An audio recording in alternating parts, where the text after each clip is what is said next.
You for being a friend. Driving down the road and back again. Hey, we are live. Fuck yeah, it actually worked this time. Dope. What's up, guys? Another episode of Smark Weekly coming at you. For Smark Week, I'm Chase. And I'm Ethan. And holy shit, AEW was fucking great tonight. Like, I am so giddy. I've had like 5 hours of sleep. I am just depressed and tired all day, and then wrestling happened. I'm just like, oh, I'm so fucking glad to be alive. Dude, so real quick, before we get into this episode, first of all, if you like what you see, make sure to hit the like button, subscribe to the channel, follow us on Twitter, do all that cool shit because we want to talk to you about wrestling. But also, we want to talk about why there's no episode for last week. I don't want to spend too much time on this, but we did record an episode for last week. We did stream it. After the stream was over, the video disappeared. YouTube even says, hey, you last streamed, and it's the date for, or it's the time for when we stopped the stream. And it's just gone. So, not sure what happened, but we don't have time to re-record. I'm sorry. We basically just had a really, really in-depth conversation between the two of us for like an hour. I mean, it was worth it. I'm just saying, like, if it had gotten out there, we probably would have won like an Emmy, a Golden Globe of some kind. At least a fucking Slammy, dude. Those don't mean anything.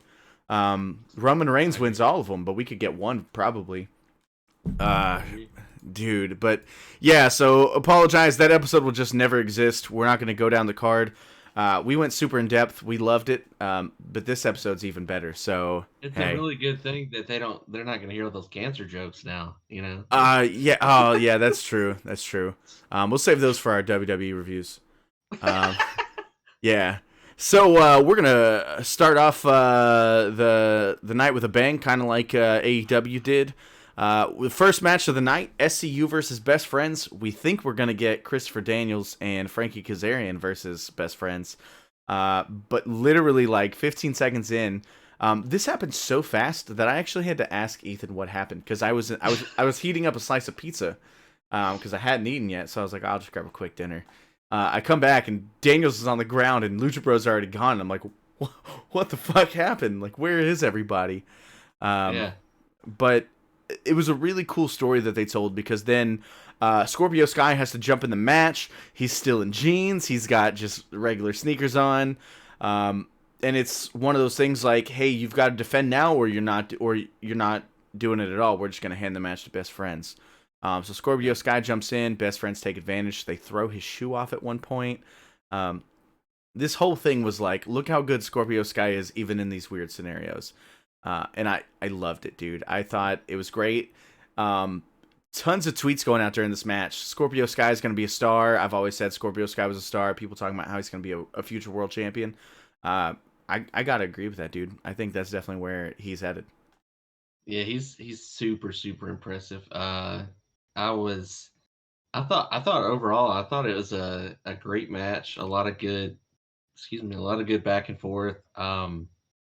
Yeah, but I gotta say, major kudos to the medical team there. Just a quick response. They got the stretcher within like 38 seconds. Like, I would definitely I like what they did because I like the fact that, like you said, I think you made a good point, as you said, uh, it made it more believable that Scorpio Sky is not ready, and he just gets kind of, he's like, all right, let's do it. I'm not already in my gear. I'm not already, I'm not baby oiled up. I'm not ready to get like.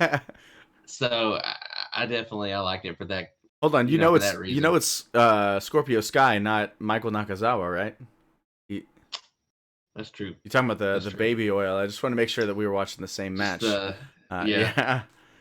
What a weird gimmick. I'm glad he's more like a sideshow act. I'm sure he can probably really wrestle, but he has not done any of that in AEW so far. Goodness.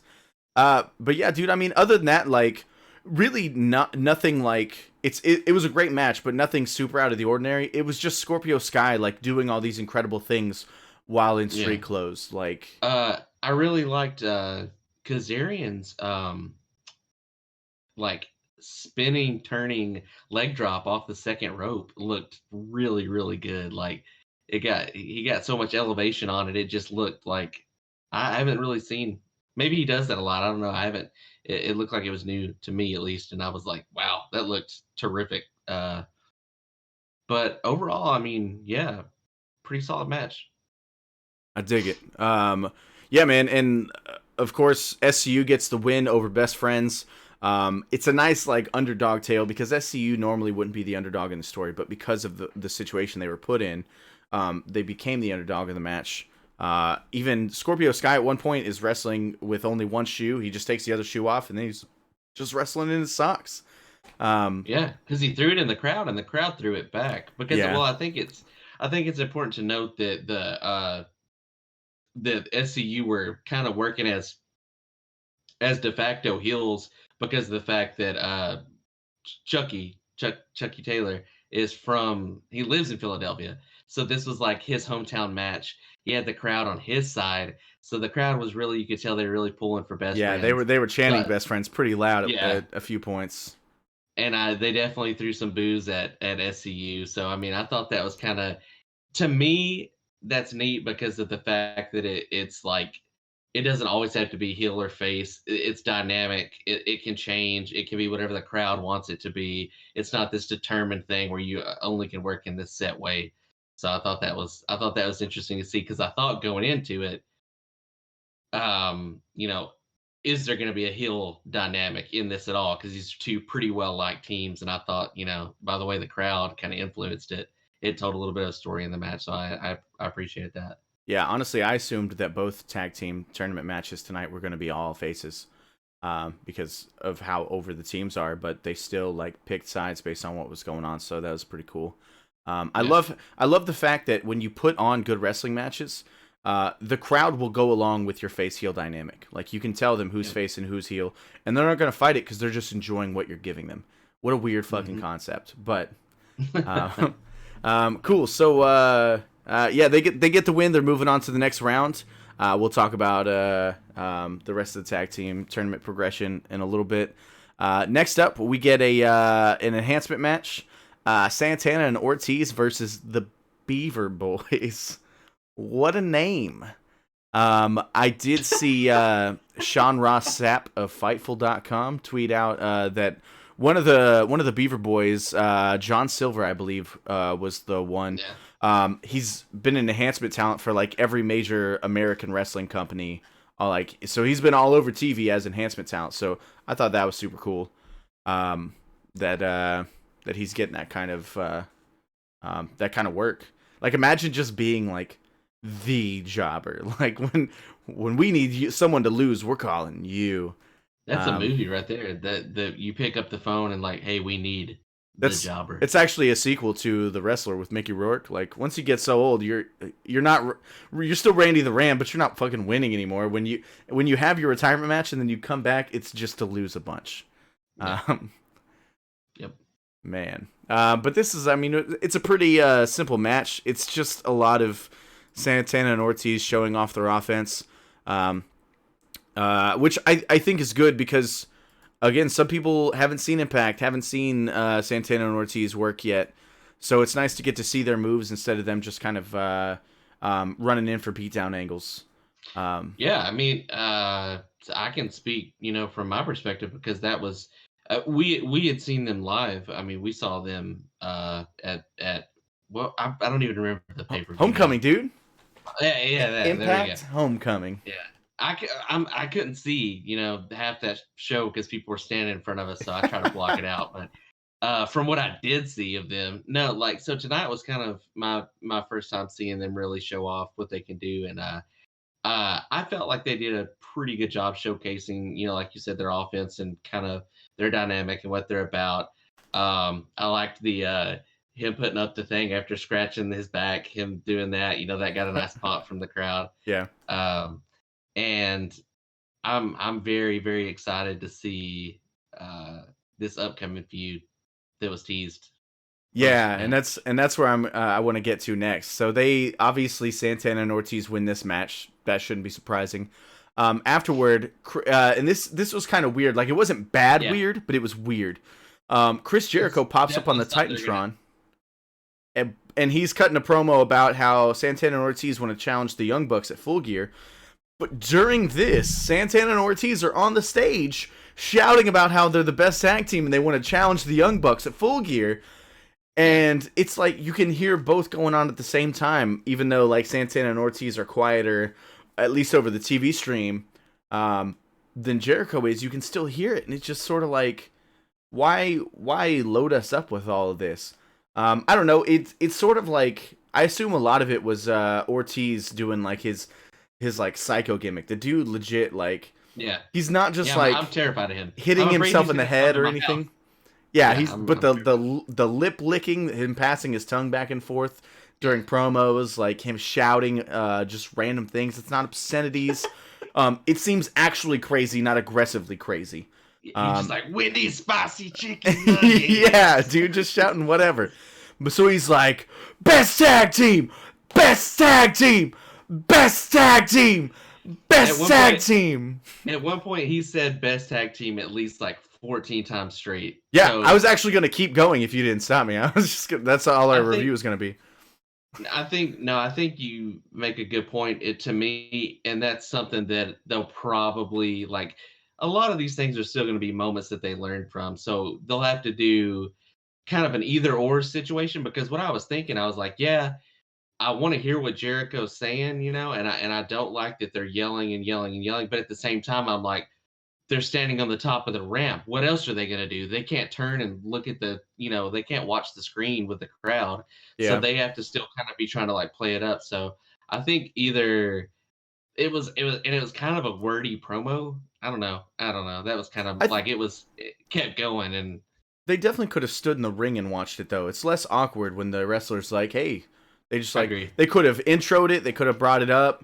Or even let the Jericho promo play, and like as soon as it's done, there was another promo package playing afterward. They could have just walked out during that promo package. Yep. But I agree with that. I don't know. It still wasn't bad. It was great. The match announcement got a huge pop because people want to see Young Bucks and Santana and Ortiz go at it. It's the whole reason Young Bucks are out of the tournament so early. Like that was the reason for the upset, so Young Bucks could focus on feuding with the former LAX. So I'm excited for that.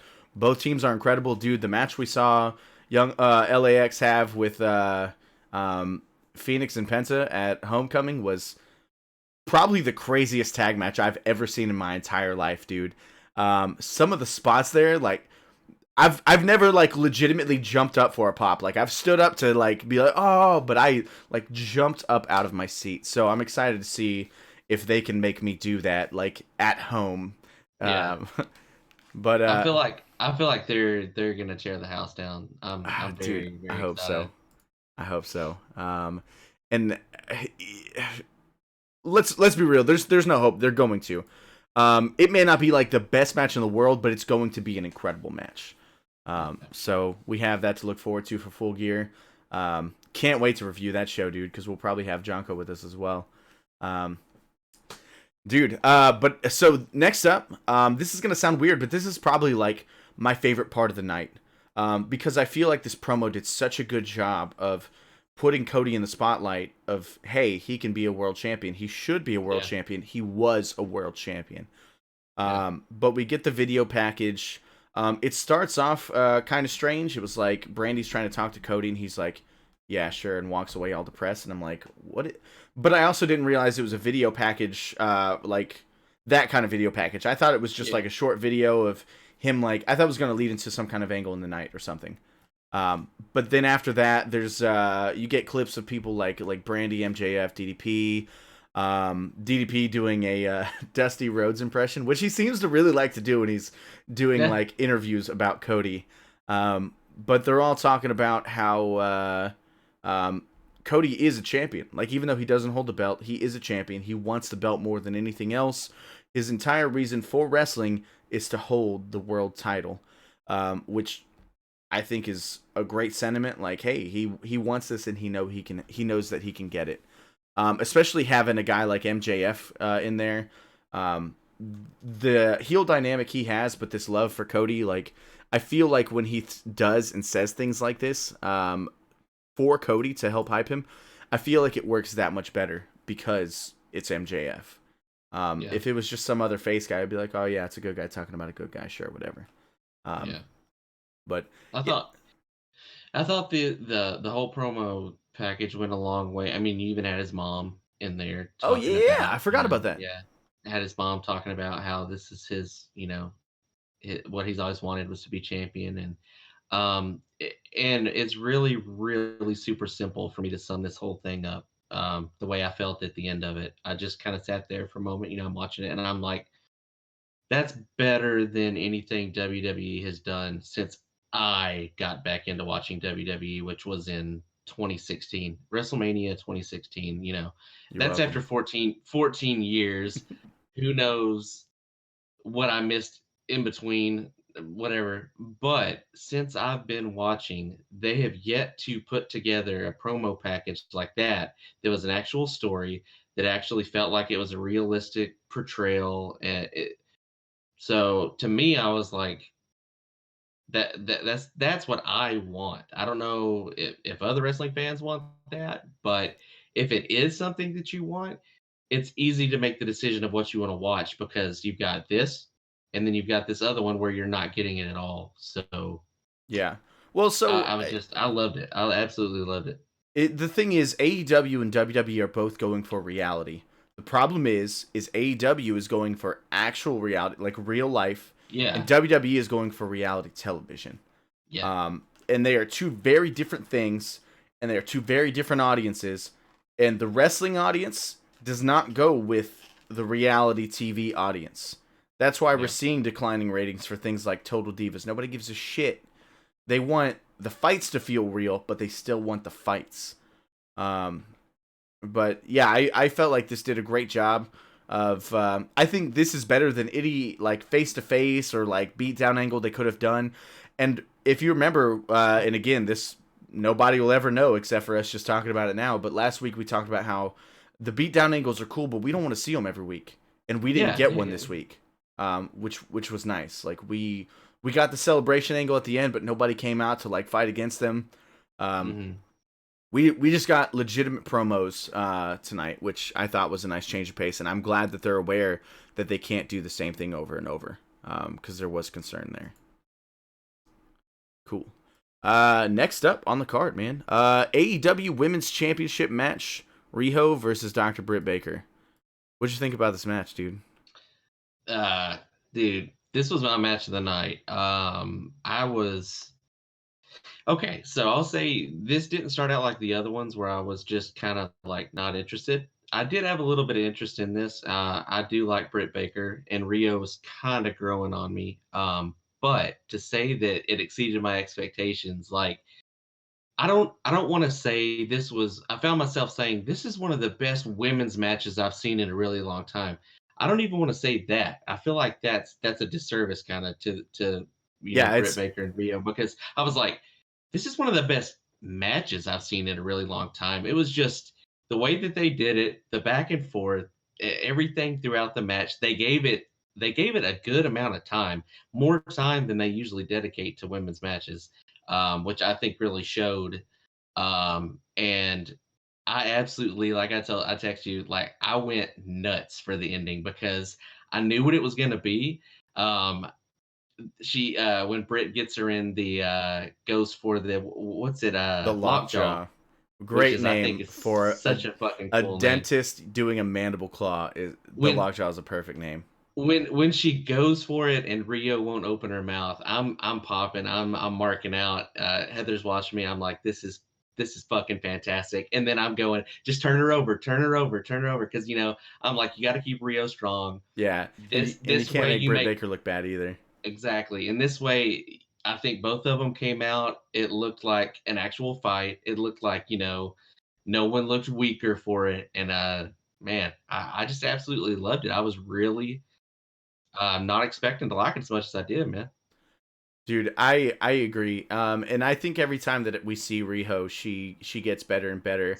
Because she's been a great wrestler. Like that's something they've been talking about over and over.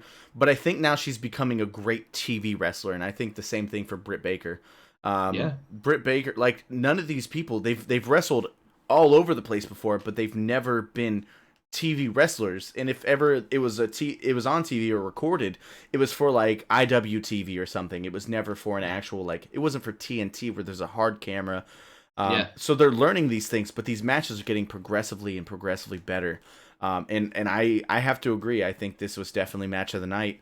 Um, Darby and Jericho was amazing, but this beat it out just by a little bit. And I also agree with you about, this isn't just a great women's match. This is a great match.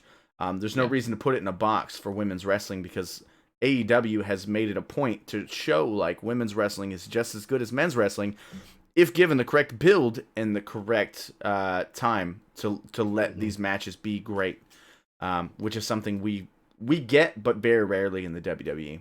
Um, Yeah, absolutely. I mean, and I want to say I saw a tweet.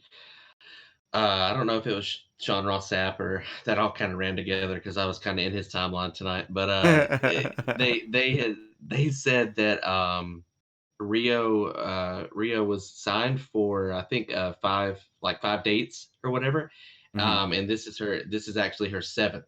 So they're saying like that just shows, they had signed her for this amount of time and she's already like surpassing their expectations. So I'm assuming there's something on the back end where they extended her or whatever it is. But I think that's terrific. You had this expectation like we're going to see where this goes. We're going to play it out, see what we do with it. And then to have, and not only that, but the crowd getting behind both of them.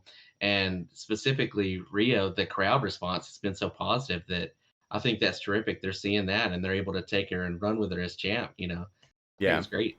I definitely think, and when they first, like, when she won the match to become part of the when she and Nyla Rose became the two number one contenders, I was Yeah. like, why are they like doing this with her? Like, I thought Yeah. she was good, but the matchup is like it's too big a difference.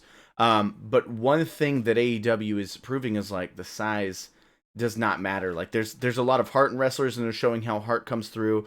They're basically like taking these smaller wrestlers and telling these Rudy-esque stories.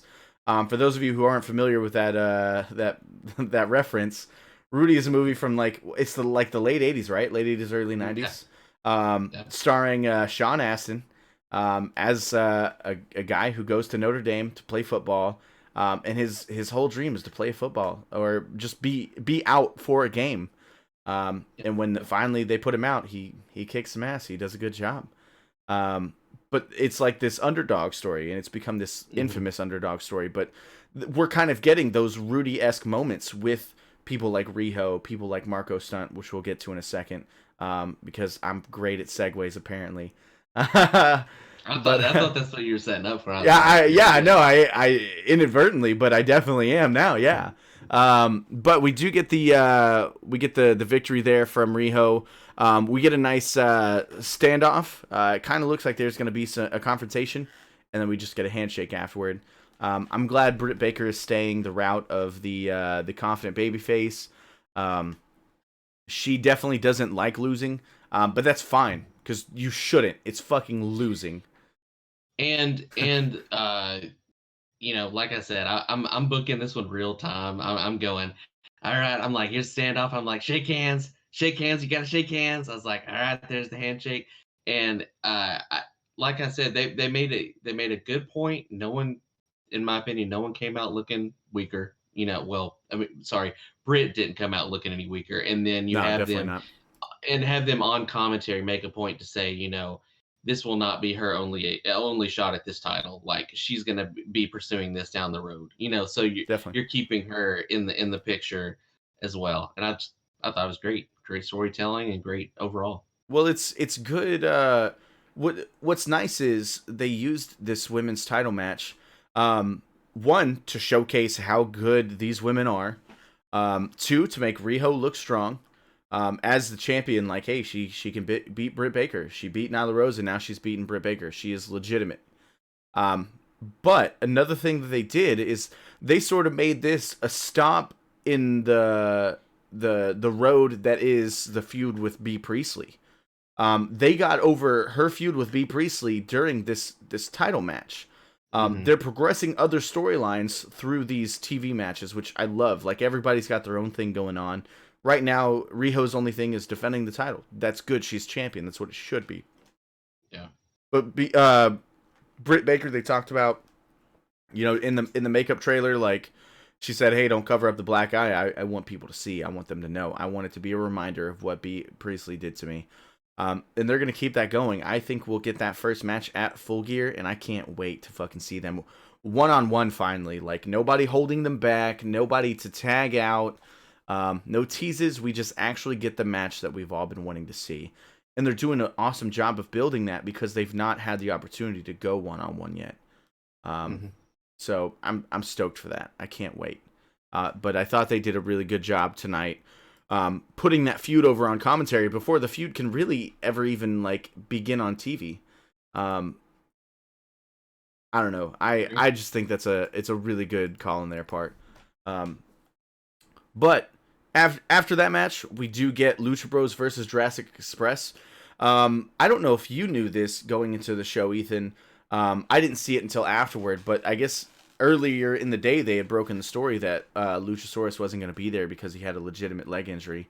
I guess it's like a thigh injury, something not wrestling related, but something happened. So he had to get that checked out, and that's when they announced that Marco Stunt would take his spot. When Jurassic Express came out here and I saw Marco Stunt was the other partner, I was like, wow, they're about to get fucking squashed. Um, and that's just the WWE mentality in me. Like I've been watching bad wrestling for so long, I forget Yeah. how good wrestling can be, even with Yeah. smaller guys like this. Again, it's the Rudy story all over again. And we actually thought that Sean Ross Sapp blocked us on Twitter because he said that he made some kind of comment like Marco Stunt shouldn't be like getting that kind of offense in. It shouldn't take Lucha Brothers this long to beat him. I can't remember exactly what the Yeah. tweet was, but I was like, dude, I got to disagree. Like that's the whole story in this match is Marco Stunt's got heart, and sometimes heart you may not win, but heart will at least like help you impress people. And Yeah. I think that 100% is the entire story of this match. I did not think anything of this match when I saw him come out. And I'll be totally honest, I've seen Marco Stunt and other stuff, even seen him wrestle locally. And Yeah. this is the very first time that I've ever been impressed by something Marco Stunt has done. And fuck, was I impressed. Yeah, man, I'm the same way. I saw Marco Stunt actually wrestle Nick Gage at GCW in July, and it was kind of the same, underdog story there. But the difference for me in this match, and it was something that I immediately pointed out to you, is that um, I didn't really feel so. Marco's matches tend to be really, really spotty, just because Yeah. that's kind of the nature of his character. But this one didn't necessarily feel that spotty. To me, it felt more fluid than any of the ones he's had. He got a lot of offense in, and there were a lot of good moments where he was kind of getting catapulted and used almost as a weapon, which I thought was Yeah. a really cool way. There was a lot of tandem offense with him and Jungle Boy that I thought it just really worked for me. And I didn't necessarily feel like that we're just sitting there waiting on like, all right, let's do the thing where let's do okay. There's the spinning DDT. All right, like I was actually watching a wrestling match. I'm Yeah. actually now. That being said, nobody thought that he was gonna go over on the Lucha Bros. None of us thought Yeah, that. yeah. But When he at one point he actually did like put Pentagon in a pin, and it yeah, made me chuckle real hard, dude. I was like, what if they counted to three right now? Like, I knew it wasn't gonna happen, but the hypothetical thought of it made me like yeah, actually laugh out loud. it was. But like the match, they did a surprisingly good job of allowing Jurassic Express to get in a lot of a lot of shots, and then you had the Lucha Bros beat the absolute piss out of Marco Stunt by the end of the match. Hmm. Um, those slaps by Phoenix, man, he's got to have one of the just nastiest chops in the business. Dude, Phoenix is my favorite wrestler in AEW. Um, He's incredible. yeah, like and I don't mean like him as a tag team wrestler. I mean Yeah. like him in general. As far as like wrestling goes, the dude is so innovative. He's quick. He's so good at chaining just random shit together and making it look Yeah. like it's all fluid. Like nobody I can do leg- what Ray Phoenix does.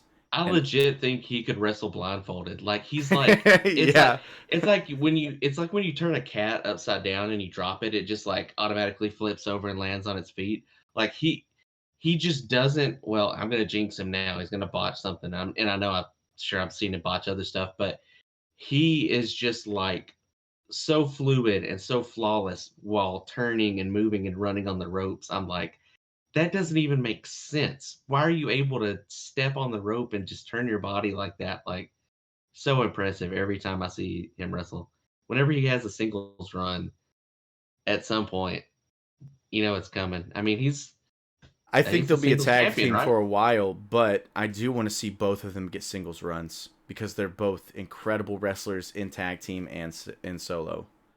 Um, He's a singles champion, right? He's wrestling him and Kenny Omega are some wrestling each other. somewhere else, like Yeah, another.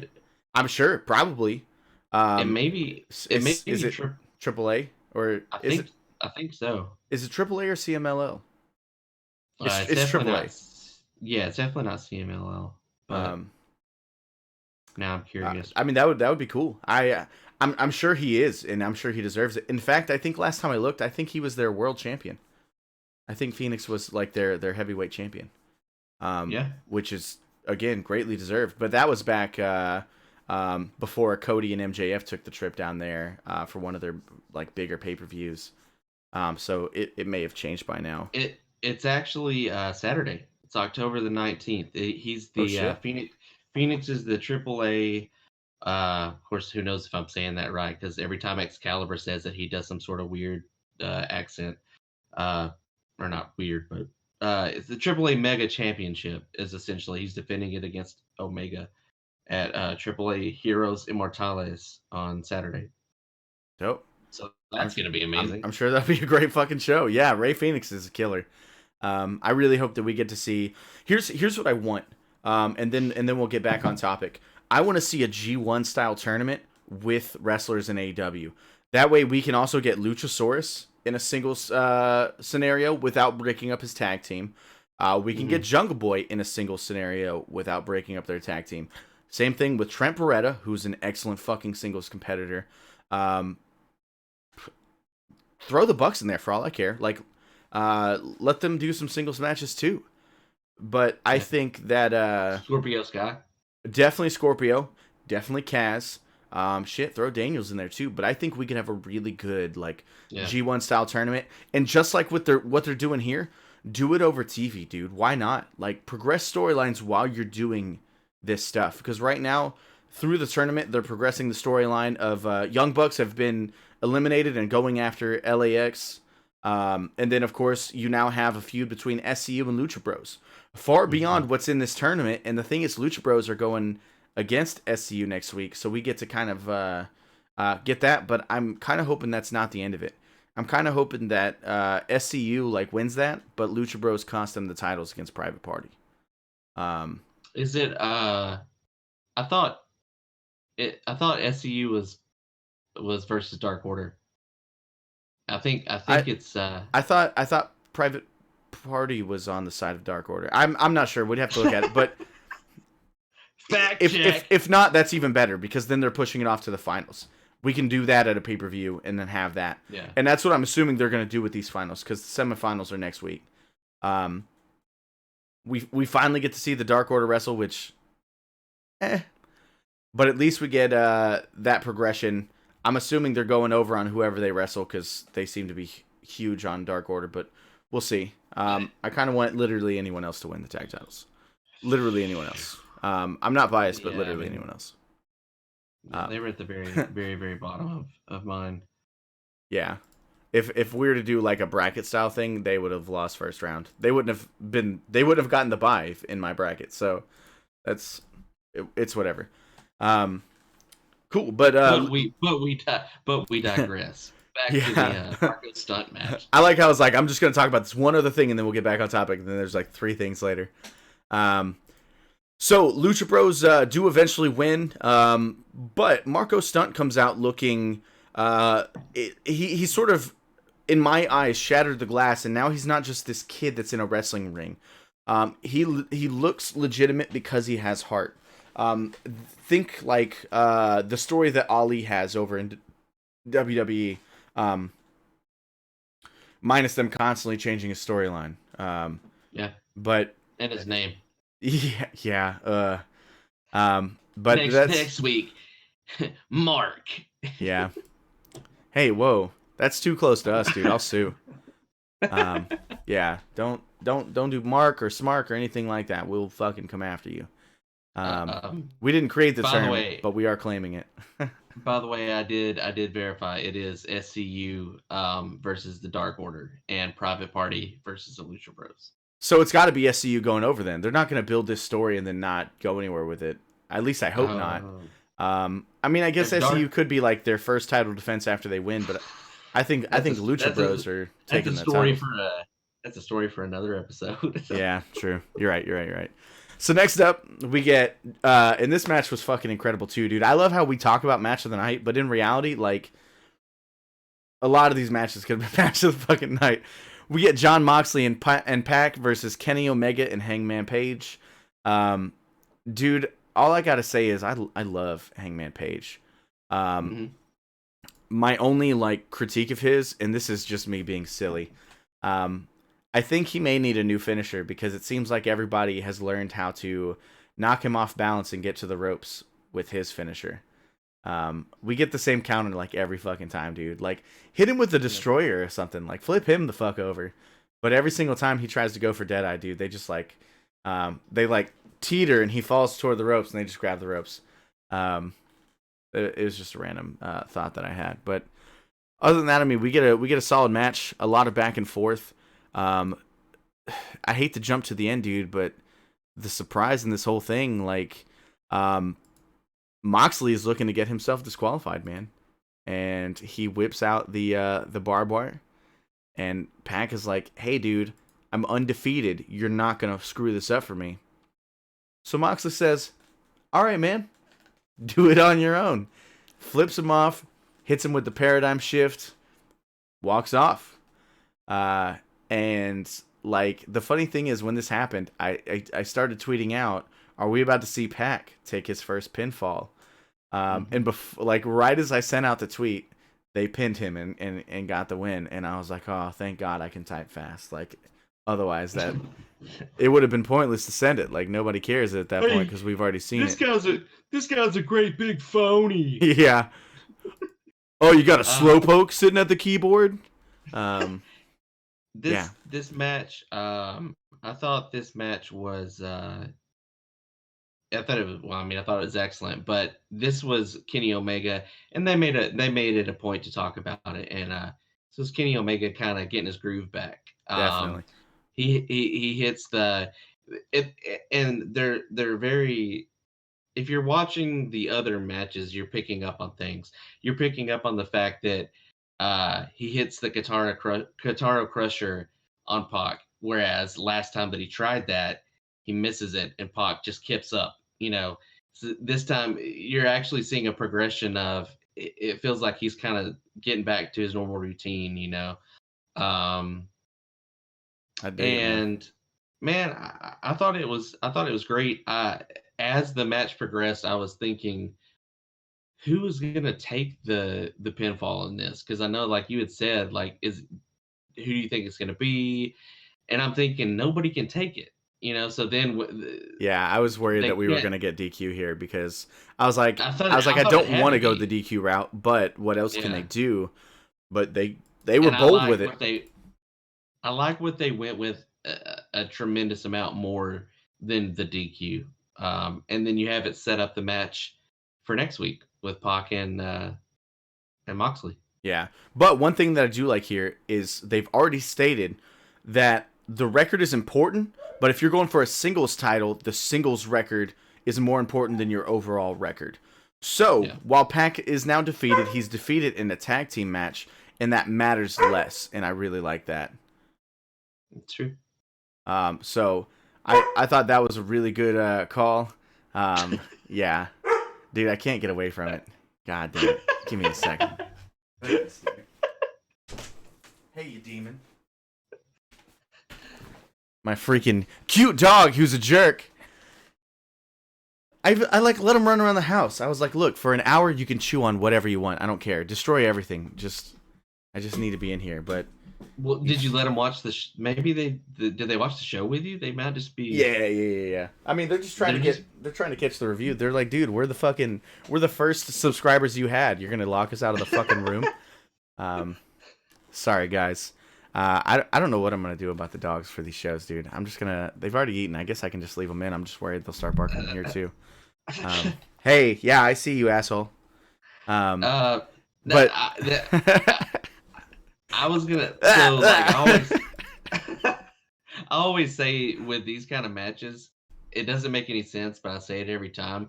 Is that they're almost boring because they're so good. Like it's definitely something we take for granted. I feel like with how talented Omega and Hangman are, that we've seen so many good matches by them that you kind of like you're watching it, but you're just kind of going through the motions because I don't really know where I'm going with that, but I do know the fact that it's just you can almost guarantee that you put this element, combine these people, and you're just going to get a solid match every time. And that's what we're starting to see with Pac, with Hangman, with Moxley, with Omega. I mean, it's dude, there's so many stars in this company.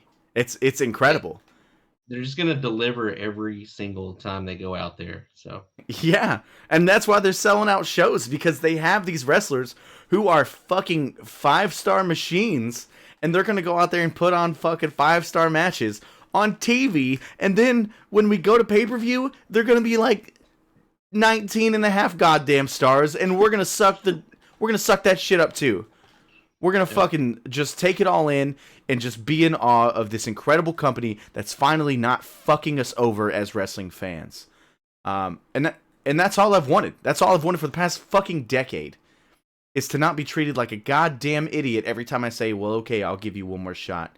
Wrestling has been a toxic fucking relationship where as soon as something good is happening, aka Ring of Honor or New Japan, they show back up and they're like, hey, I've changed, I swear. Look at this shiny new thing that I got for you. Look at this Adam Cole. I got it just for you. Don't you like it? Don't you want to be with me? And then I fucking go back and they're like, psych, motherfucker, Brock Lesnar's back and he's going to have the belt and he's only going to be there 2 fucking months out of the year and you have to deal with it. You signed up for this shit. You already gave us the money. Fucking watch it. So I watch it because I'm a fucking idiot. But no more. No goddamn more. I'm a married man. I don't need any fucking side bullshit. That's the biggest takeaway from so far from these shows is that I'm just sitting there going, I'm free. I'm free. I can watch something else and enjoy it for the like. I know we waited for this and then October got here, but it's like feeling more and more like finally. Dude, it's a And relief. I think Wednesdays are heaven. And Bully Ray actually, that's kind of before we talk about the main event. Bully Ray tweeted just now, just an hour ago actually, and said, as of right now, AEW is the most exciting wrestling show on TV, and it's not even close. And Damn, is he allowed to say that with what he's got going on with Ring of Honor? Ring of Honor's like, hey dude, we're gonna fire you and your fucking wife. Yeah, which I would make Ring of Honor better again, but that's a different story. I love it. I think that's great. I'm glad that he's willing to do that, being part of another company. And I think the reason that it's okay to say that is because Ring of Honor is on TV, yes, but it's not a secret that they have a shitty time slot. They're on what, like Saturday at goddamn midnight, dude? Like, Saturday at 10, I believe. Dude, I'm busy watching internet porn at that time. I'm not turning on actual TV. I'm sorry. Yeah, dude, I've got other things going on. My hands are literally full. Dude, I love Ring of Honor, but I could never catch it on TV. It's either on Fight or it's not at all. I'm with you. but that's just how it is, man. But before these dogs start being fucking assholes, let's get to this main event. The last match of the night, AEW World Championship, also a Philadelphia street fight. Champion Chris Jericho versus Darby Allin. Dude, I said it last week. You guys will never fucking hear it because the episode disappeared, but I'll say it again this week. And I'm going to say it every week. I'm also going to tweet it out every week, so get used to that. Chris Jericho has the best fucking theme in all of wrestling. Hands down. I love it. Every time it plays, I get so fucking excited to see Jericho's match. And that's what theme music should do. And to be totally honest, Darby Allin's music is starting to do that for me too. It fits his character so well with the body paint and why he says that he paints because, you know, he says that he's half dead. The music goes along with that. I don't want to call it like an emo thing, but it's definitely like it's like a Hot Topic chic like sort of style. And I don't think there's anything wrong with that because he's not like, his personality isn't that. It's just his attire, his appearance. Yeah. But dude, right off the bat in this match, not once did I think that Darby Allin could win because I'm a realist here. But right off the bat, dude, Darby Allin looked fucking top notch. Like if this were a pay-per-view match, we would have to sit and talk about whether or not he's about to win. Dude, just fucking taking it to him. Not only did he get good offense in the ring, but then he tossed him out of the ring and did the fucking crazy suicide dive that he does like through the bottom rope, where it always is like, is he gonna kill himself right now? Which I felt very validated because I noticed people's talking about it on Twitter, and of course now y'all will never know and won't believe me, but that was one of the things I mentioned last week was the fact that his suicide dive looks so fucking good. It is my favorite suicide dive in all of wrestling right dude now. and that's crazy to say because we are in an era where suicide dives are fucking played out. We've said before, I don't think we've said it on the podcast, but definitely just in like just one-on-one conversation or just shooting the shit with Jonko, like we're sick of suicide dives. But Darby Allin's suicide dive is a fucking breath of fresh air because it's like it's just something different. It looks dangerous, but it looks dangerous for the person he's hitting it on as well. It looks like a fucking important car crash. It's just like full speed. Me throwing my body at you. He comes in low and he comes in heavy. I like it. Yeah, I like it a lot. I know we talked about it, and definitely with our I'm sure on one of our takeover reviews we mentioned, you know, the copious amounts of tope suicidas that Ronaldo is called, but I definitely think Darby is he's on another level, man. I'm gonna have to agree. He has everything it takes to be the top guy in this company, and I look forward to seeing him like being built up, because this is like right now he's sort of being billed as the underdog. But what happens? Because he's talking about how he's been putting on some weight. He's trying to get bigger. What happens when he gets to be Cody's size and he's no longer an underdog? Like he's just the guy coming after the belt. I cannot wait for that. I think he 100% has what it takes, and I think a lot of these guys do, dude. That's probably the most appealing part of AEW for me is we're gonna have an Attitude Era style main event scene where, you know, back then in the 90s you had like Austin and Taker and The Rock and Triple H and Mankind and Kane, and I mean occasionally you had like Rikishi and Kurt Angle and all these other people coming in and out of the world title picture, and we can do the same thing in AEW because there's so many stars being built. Everybody is going to be at some point a viable contender for this world title. I mean, so we've got Jericho, we've got Darby Allin, we've got Cody, we'll have MJF at some point. We've got Pac, we've got Hangman, we've got Moxley, we've got Omega. Like that's fucking Hager. That's Jake Hager. Yeah, dude. At some point, he's gonna stop being Jericho's heavy, and he's gonna start kicking some ass on his own. He's gonna pull a Diesel, and he's gonna decide it's his time to have the world title. So right off the bat, dude, without going any further into the roster, because we could easily throw Luchasaurus in there, we could throw in Christopher Daniels because the dude has had a long career and he deserves at least one. We could throw Kaz and Scorpio Sky in there. We could throw both Lucha Brothers in there, and there's so many legit world title contenders in this company. Yeah. And they've done such a good job of spreading them out, making sure that they're not all focused on the world title so that it's not convoluted. But at a moment's notice, they could say, hey, I want to go after this title. And then all of a sudden, they're in a feud. And it doesn't seem unrealistic. Like, of course they would. They're fucking incredible. I agree. But man, just to get back on track, we get some cool little spots in this match. We get a fairly early Walls of Jericho on Darby, but of course he does the sit-in Boston Crab, not the knee in the back version. So of course that's the one no one ever taps out to. So we're good on that. We do. We get a nice little spot where one of my favorite things Allin does is like the flip over stunner. But Jericho was going to lawn dart him, and then he did the flip over stunner to counter it. So I thought that was really nice. At one point, Jericho grabs gaffer tape and tapes up Darby's hands. And honestly, this is where the match like kicks it into another gear. Yeah, that's where it really turned. Yeah, it stops being like this just this competent wrestling match. And it turns into this whole other story is how is Darby Allin, who doesn't have any allies in this street fight, going to overcome this? And because it's a street fight, the ref's not going to stop the match. So Darby Allin either has to learn to overcome this somehow, or he's just going to get his ass whooped. And we get a lot of really cool spots from it. We get another suicide dive. He dives through the ropes. He does end up flipping, but I think it's because he didn't want to land face first in case he didn't get caught. I think that's a smart choice on his part, but it still looked great. Yeah. The fact that he can do that with his hands tied behind his back. Jericho power bombing him onto a skateboard, onto his fucking hands behind his back. Dude, Yeah. I cringed real hard. Like, if he doesn't have any sort of injury from that, I'll be surprised. I'll be glad, but I'll be surprised.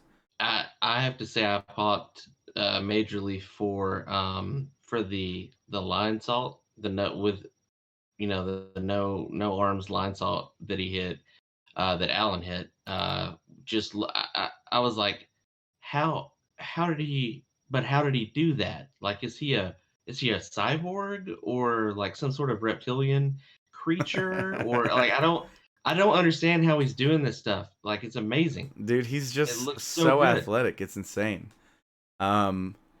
This isn't really like an important wrestling spot, but it did make me laugh when Jericho took the skateboard outside and like tried to ride it, and he got like 2 whole feet and then was just like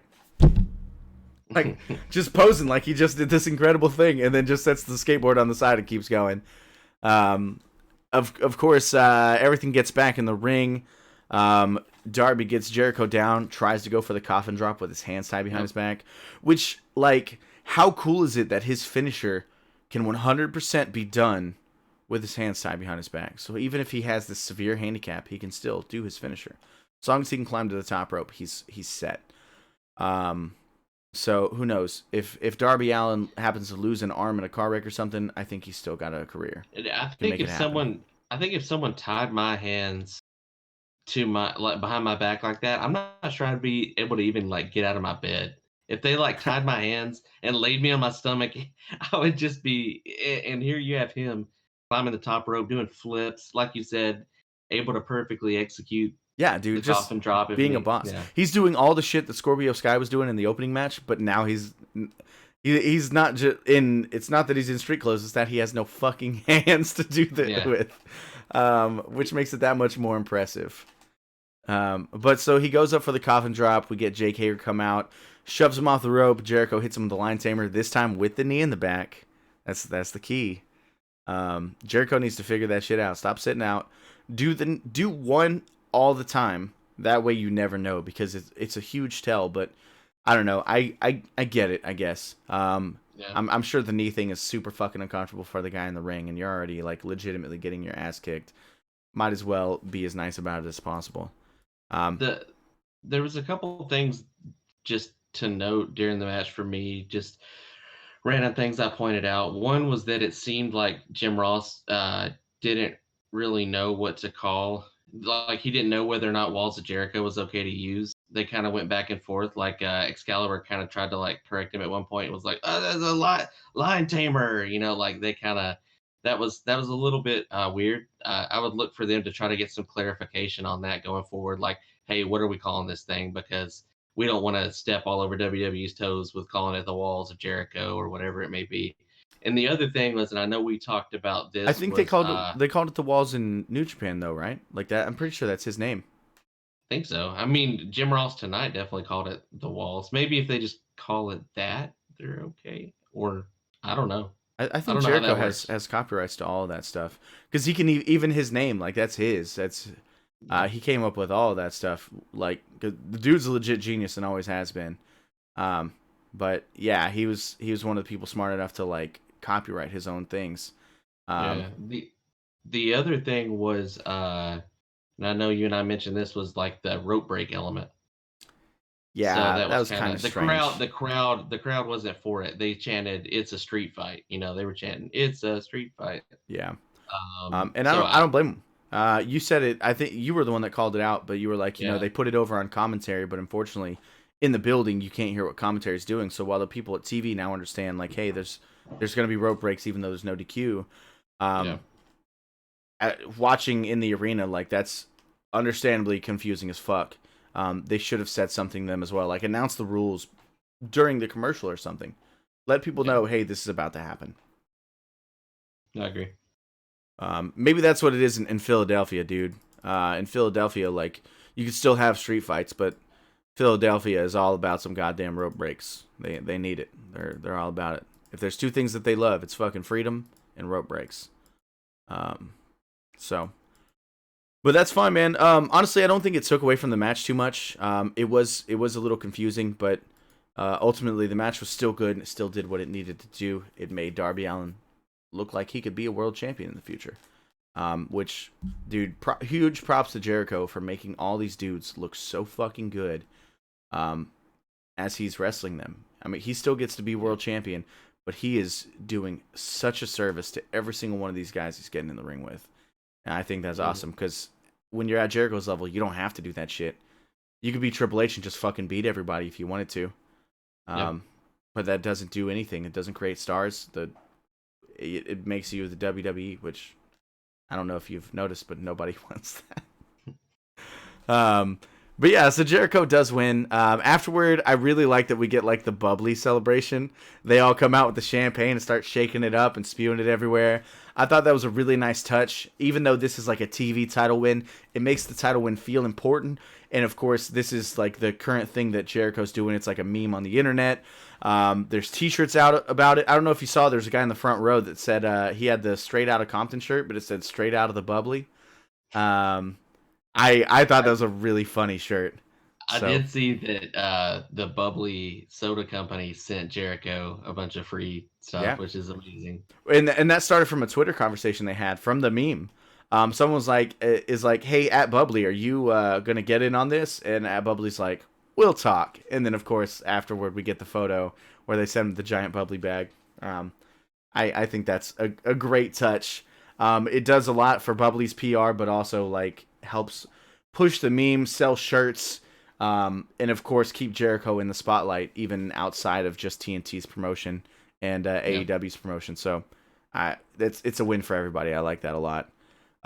But dude, overall, fucking fantastic show. These shows are getting better and better. One thing that you pointed out that I don't think I would have noticed otherwise, because it didn't really bother me, but I do think it's a nice improvement. The win-loss records, they made them bigger, so it's easier to see just at a glance when they're coming out. Because before they were like up in the corner and they were pretty small. Now they're right underneath the name. They're huge. That way you know what their record is going yeah, into it. I think that was a really nice improvement.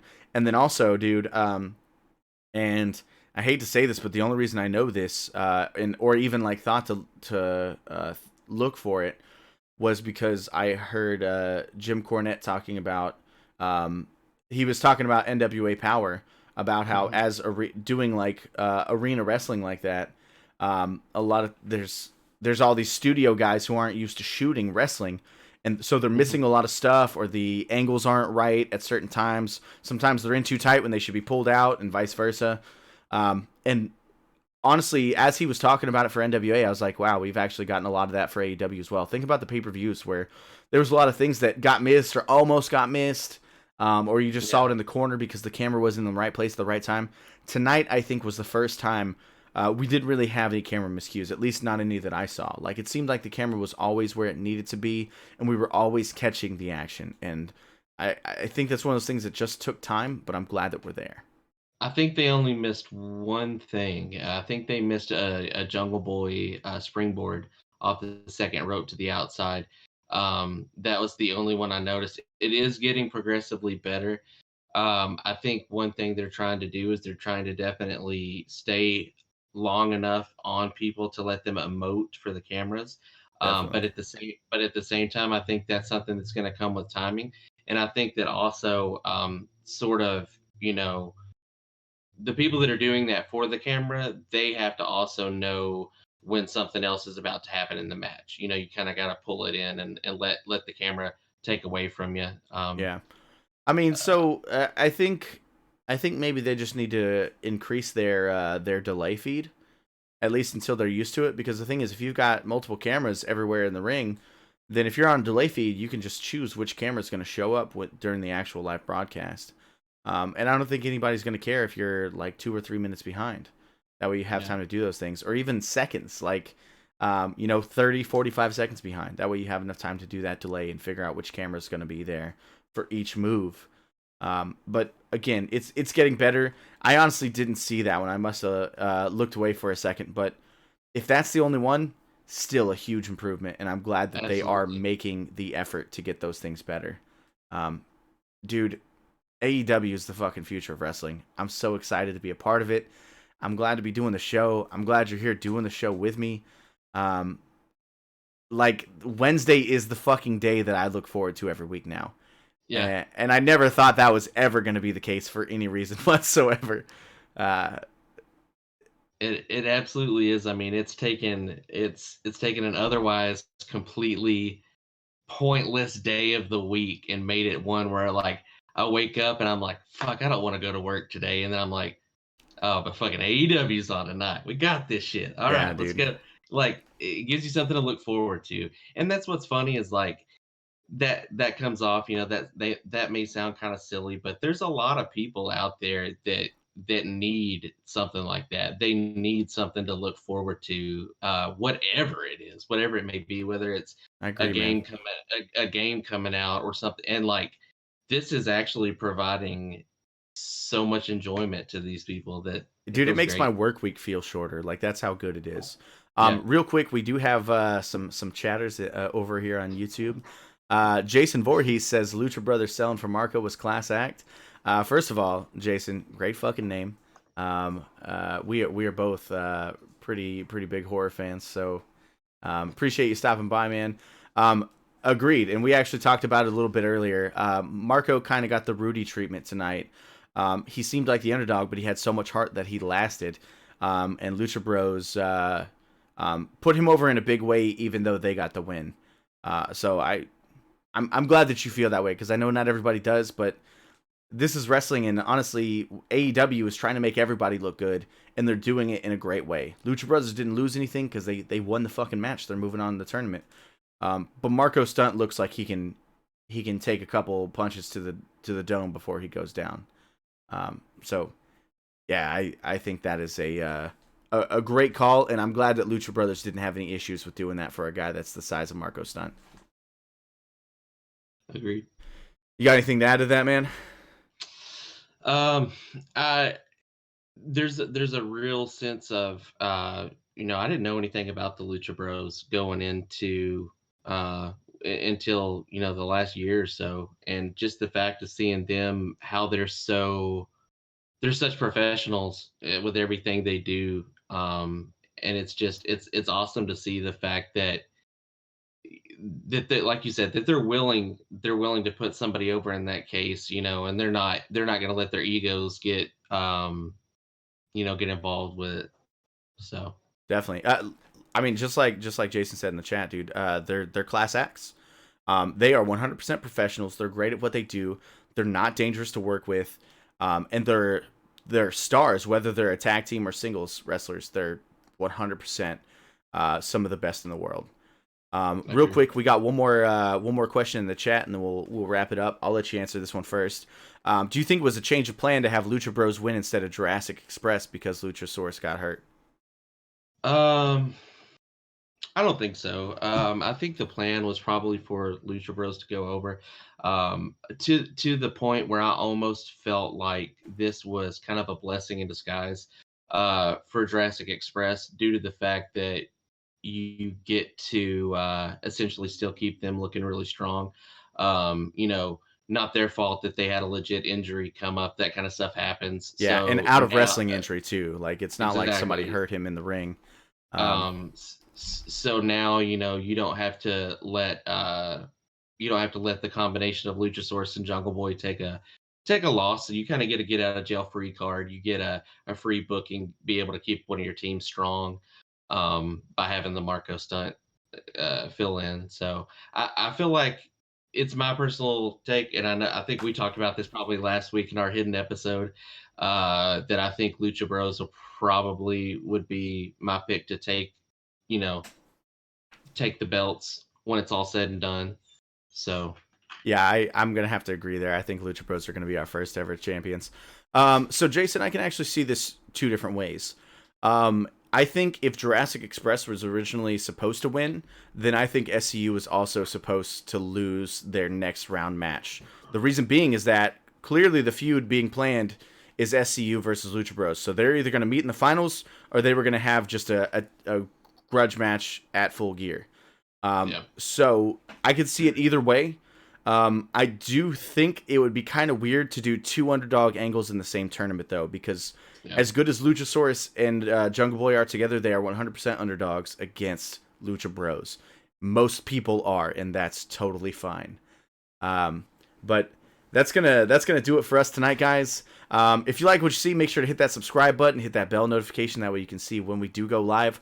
Starting next week, not only are we going live for AEW Dynamite, but we're also gonna start going live for AEW Dark. So make sure to come check us out for that. Um, Guys, it's been a pleasure. We're gonna keep doing this because holy shit, there's just constantly stuff to talk about. AEW keeps me stoked throughout the entire week, just wanting more.